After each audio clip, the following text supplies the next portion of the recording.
Көсәпәйдәр Тау-Карашка башка авылдардан бер нәмәмендә аерылмай. Урындагы халык мал-туар асрап, кош-корт көтеп, сәмләнеп дөнья көтә. Ә буның сыры нимәлә?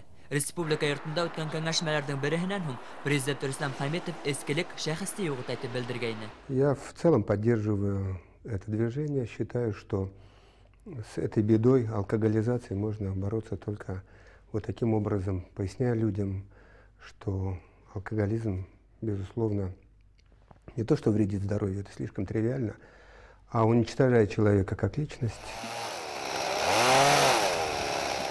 Эш юк дип төшенкелеккә бирелү Көсәпәйдәр өсөн ят. Авылда шәхси хуҗалык асучылар күп. Берәүдәр бурап, икенчеләр утын, бесән ташып дөньяны бетәйтә. Авылдаштарының тырышлыгы, бердәмлеге урындагы итәкчеләрдә лә хуклану уята.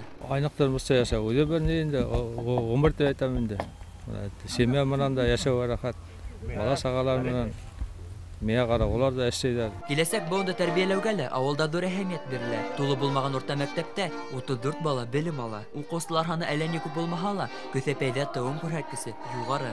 Буны бер атлы республиканың югары дәүләт наградаһы әсәлек медалы менән бүләкләнүчеләр раслай. Раушания Мөхәммәтьянова, Алһу Газимова, Әлфия Шәрәфетдинова, Әлмира Гыймалова кеүек яшәсәләр, ул кызларын илебезнең лаеклы гражданнар итеп үстерүгә күп көч һала. Авылда 2 кибет эшләй. Хәмер хатма хакта тауыр әйләнеше югары. Спиртлы исемлек харап инүселәр юк дип һөйне хатусы. Пиво, аракы хатканга караганда мондай безнең конфет, печеньелар әйбәтрәк үтә яшелсә имештәр. Айык авыл акцияны халык дәрәү кушылган. 7 тиштәннән ашу йортта яшәүселәрдән нибары бер кеше эсә.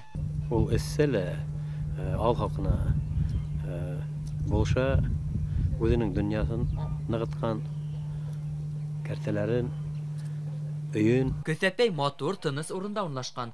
Авылдың Айык авыл исемен йөртүгә тулы хакы бар. Сәламәт тормышта яшәгән халык киләсәккә якты нияттәр яшәй. Улар алдында юлдарды төзекләндереп, эсәр һауды үзәкләштерү бурысы тора. Әйткәндәй, Айык авыл нигезе Әбиелер районының Хәйеткол авылында һалына. Тап Әбиелдәр күркәм юла булдырып, республиканың район калаларына тапшыра. Әле Башкортстанның 39 районының 100дән ашу авылы ошо акцияда катнашырга теләк белдергән. Уларның максаты бер: бәхет нигезе Айык тормышта ярала. Азат Галиуллин, Руслан Бикбаев, Башкортстан юлдаш телевидениеһе, Салават районы.